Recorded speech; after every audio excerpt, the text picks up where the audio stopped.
I'd like to welcome you to this week's live show. And today I have a special topic for you, wealth creation.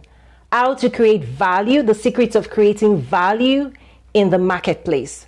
Welcome. My name is Toyin Umesiri. I'm the CEO of Nazaru LLC, the founder of the Trade with Africa Summit, and a host of other things.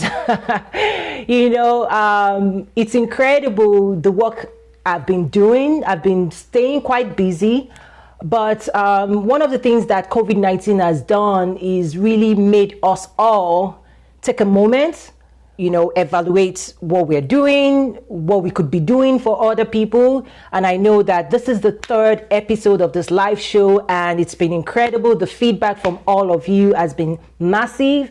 Say hello if you're out there, if you can hear me.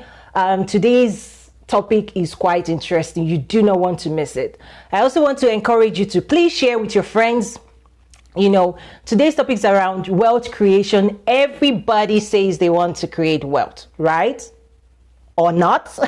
So anybody in your community that you think is a business owner or considering creating a business or creating wealth for themselves and the future generation, this is the show they want to watch. So click, share, get your coffee, get your drink, get your water, whatever it is. And again, welcome. I'm super excited for today's show. Thank you. Okay, so while I go on, I would like to say a big congratulations to Miss Caroline Mendy. I hope I said your name well.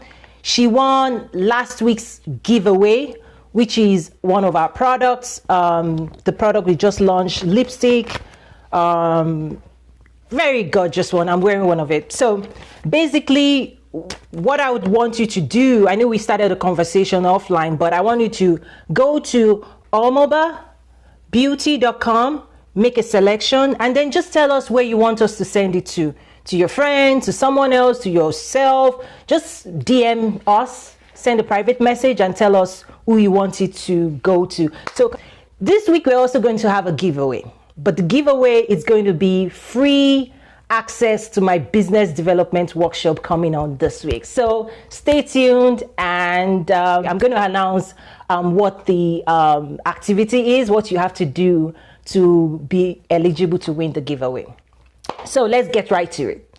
Wealth creation. That's something that we all say we want, but do you know how to acquire wealth?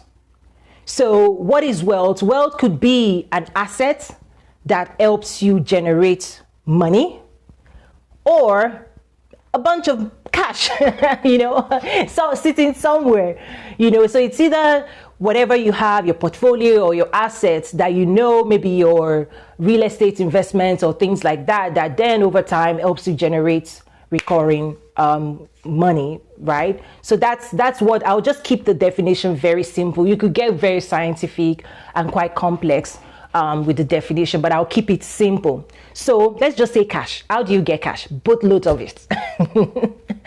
So the interesting thing is that I will first of all want to address misconceptions that people have about wealth. Because I feel like if I start going into this is how you go after wealth and I don't address the misconceptions up front, you're going to be a little bit lost. So let's ask these questions. Number one, the first misconception I would say is, do you think wealth creation is automatic? Right? Like, are you one of those that think, oh, I'm going to dream and say I want wealth, and then tomorrow morning I'll wake up and then poof, I'm wealthy? Well, to some, it might happen. Maybe those who play lottery, or those who might have a distant cousin or an auntie that passed on and they realize, oh my goodness, my auntie passed on everything to me. That might be, but how many of the people around you have you ever heard them tell you that story, that's their story, that they actually acquired wealth immediate? They slept one morning and the very next morning they received a phone call and they were like, oh, you're rich now. It doesn't happen.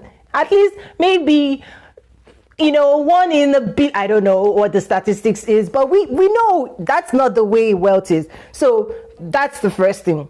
People thinking that just desiring it, that just wanting to be wealthy makes them wealthy. That's one. Keep that in mind. The second thing is that people thinking that it's immediate. That the moment I create a business, or the moment I decide to create a venture or invest in a business or invest in somebody else's business or create a portfolio, that, in the next 2-3 weeks, something is going to show up and poof, I'm wealthy.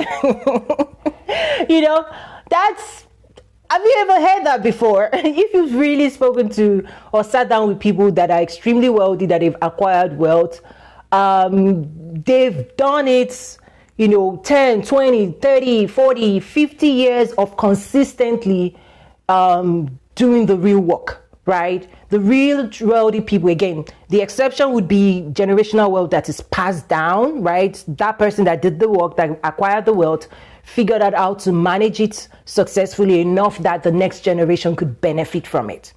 Well, that's a misconception, that people think it's immediate. That when you sign up and create your LLC, then 6 months after or a year after, they're like, I'm balling, money, money, money. Well, I can tell you is that the reality? Let me put that out to you. Please comment if you're here. If you want to join in the conversation, drop a comment. Oh, and I see Tama, I see Deb, I see John. Good morning. These are my fans, right? The fans of the show. I really appreciate you coming in, week after week to be a part of this conversation.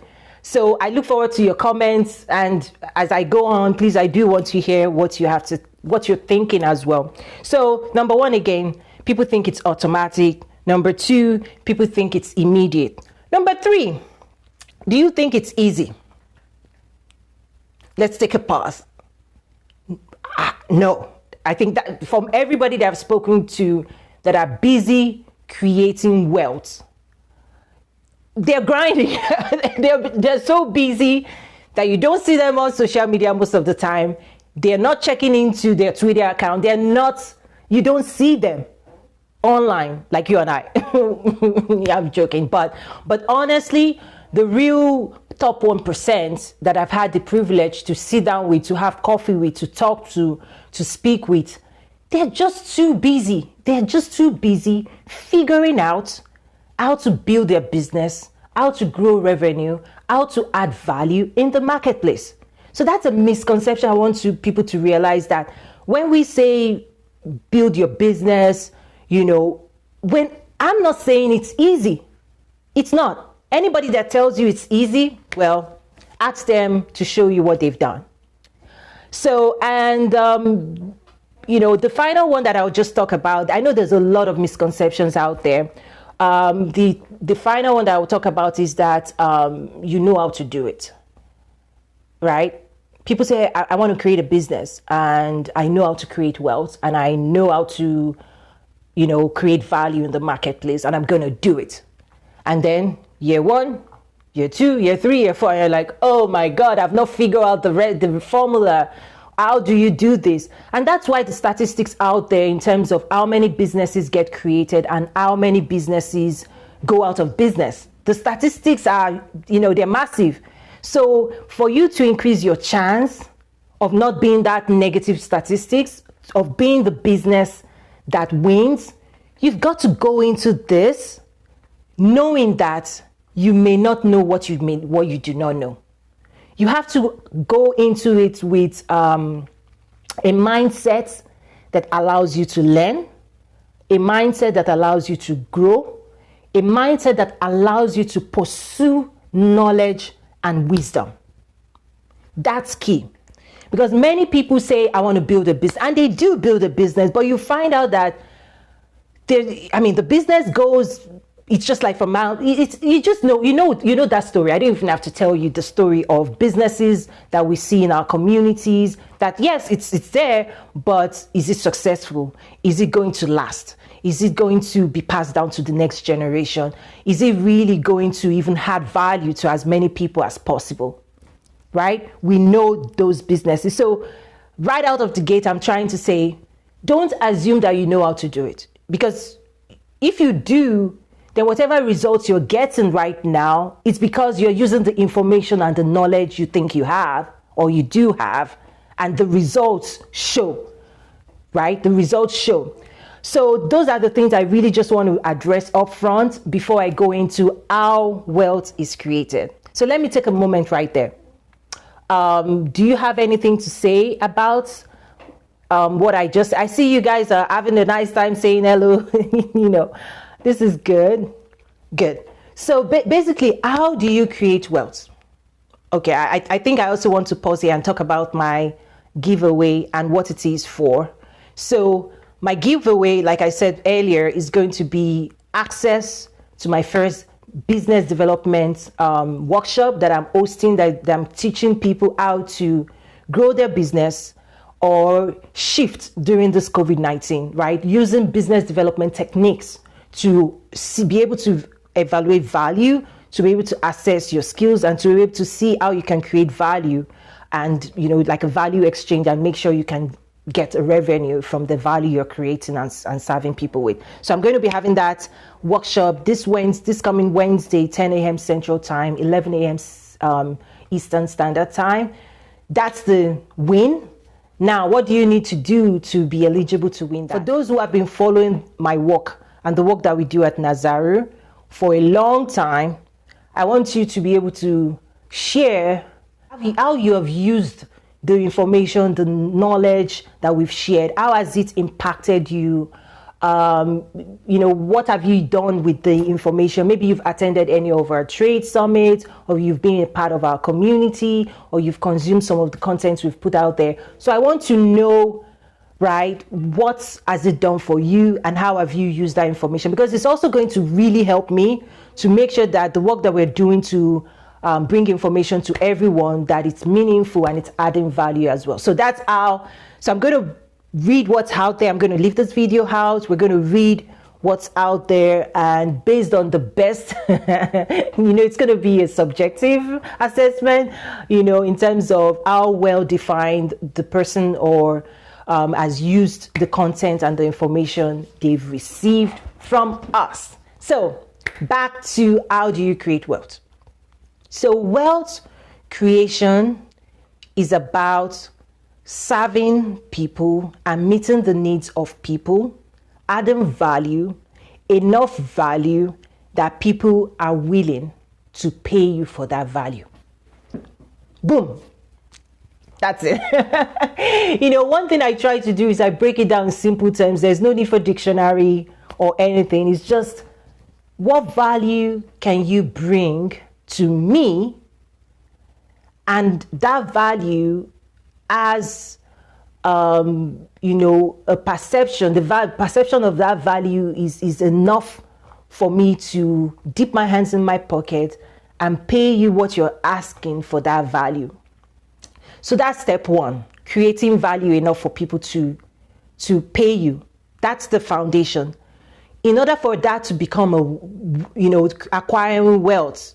Now, I'm not talking about financial people in New York buying stock, all of that. That's not what I'm trying to talk about. I'm talking about the real sector, the manufacturing, the distribution, all of that real sector that actually the New York people bet against, right? It's because the transaction that is really happening is what the banks and all that bank on. That's what keeps the economy going. So that the real sector is what I'm talking about now, is all of us, right? Is the building a business around, I can provide value and I can tell you this value has this monetary implication and I want you to pay me for that, right? So, but to make that, so that's the foundation. To make that become more, then you have to do it enough times with enough people that it has a multiplying effect, right? So you can do it for one person, you can do it for 5 people, but can you do it for 10? Can you scale it to 1,000? Can you scale it to 1,000,000? When you can scale that value creation and that exchange, when you can scale it up, that's what starts growing wealth. But the honest thing is for you to be, but the reality is that for you to really be able to scale, it's quite scientific, right? There's some techniques, there's some people tried and true things that people do in order to sell, in order to brand, sell, market, distribute whatever value they're bringing to the marketplace. Okay, so I'm going to check again if anybody has any question. Yeah, John said, solve a problem that has value for someone else. Yes, and John, for me, let me drill down a little bit. Most of us, not just most of us, all of us, we're quite selfish. We think about only ourselves. Me, right? I want to make money for myself. But the real thing is, how you build a business is you have to be a little bit less selfish in terms of being able to think about other people and the pain points of other people, and then being able to say, that pain point, how can I meet that need? You cannot, as long as you're thinking about yourself, people don't care about what's going on with you. Like, what they care about, and I'm sure you've heard this before, people care about how you can make their own lives better. And that's business. Business is about making other people's life better, providing value. So, part of what I want to also share is, what can you start doing to position yourself, to start shifting if you know you want to create wealth for yourself or create value in the marketplace? Number one is, turn down that selfish mindset.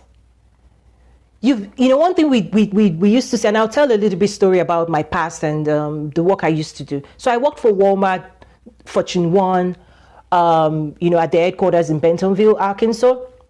And one of the things we used to talk about is customer obsession. What does that mean? Be obsessed with your customers' pain points, because the only reason you exist is because of that customer. So, question, who is your customer?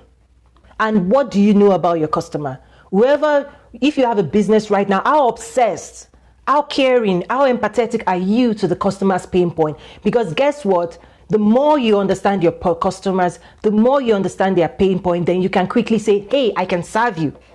And in exchange of my service or my product, you're going to, it's going to be so valuable to you that you're going to be able to pay me for it. Okay, Deb, I see you said scalable solutions. Absolutely. The beautiful thing is, for people that have the first thing is figuring out how to meet the needs of one customer and the customer pay you for it. When you meet the need of one, then you have to figure out, how do I reach 10 people? Once you can come up with a winning formula, and to be honest with you, before you can create that winning sweet spot, before you reach that sweet spot, you have to try different things. The first attempt to put your message out there may not work. So you've got to tweak it. You've got to look at your branding. You've got to look at your marketing. You've got to look at your communication.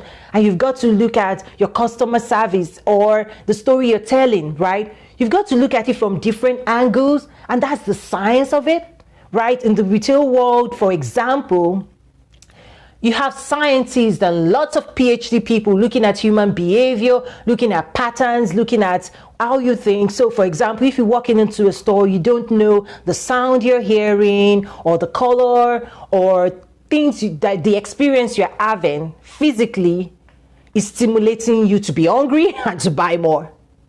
Oops. So there's a lot of science to it. And that's why I'm saying, don't assume that you have all the knowledge that you need to create your business. So Deb, you're right. Scalable solutions, right? But the first thing, before you even think about scale, start with one. Can you get one person to value what you're providing enough to pay you? If you can do that, can you do it for 10?